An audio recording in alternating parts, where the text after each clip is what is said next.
আসলে দেখেন একটা স্বৈরাচার এদেশ থেকে বিতাড়িত হয়েছে।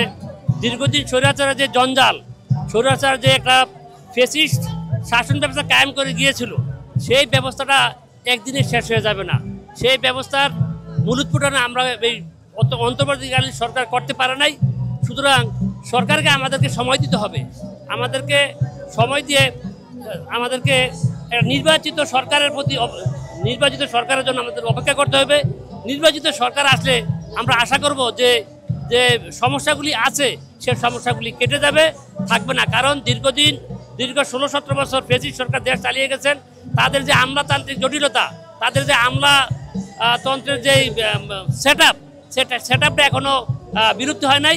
ওই ঘুরে ফিরে তাদের পেতাত্তারাই আমাদের এখনও সরকারের ভিতরে আছে, যারা এই সরকারের নিম্ন পদস্থ কর্মকর্তারা কাজ করতেছেন।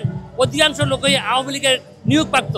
সুতরাং তাদের থেকে আমরা সম্পূর্ণ গণতন্ত্র, সম্পূর্ণ প্রশাসনিক স্বচ্ছতা এখনো আশা করতে পারিনি। আমাদেরকে অপেক্ষা করতে হইব আগামী নির্বাচন পর্যন্ত। নির্বাচনে দলীয় সরকার আসলে আশা করি যে এখন যে সমস্যাগুলি আছে সে সমস্যাগুলি কেটে যাবে এবং জুলাইয়ের যে চেতনায় আমরা দেশ এই স্বাধীন হলো, দ্বিতীয় স্বাধীনতা যাকে আমরা বলি, স্বৈরাচার বিদায় হলো, সেই স্বৈরাচারের যে চেতনায় আমরা স্বৈরাচার বিদায় করলাম, আমরা আশা করব দলীয় সরকার আসলে সেই চেতনাগুলি বাস্তবায়ন হবে, দেশ গণতন্ত্র ফিরে আসবে, মানুষ তার হারানো ঐতিহ্য ফিরে পাবে।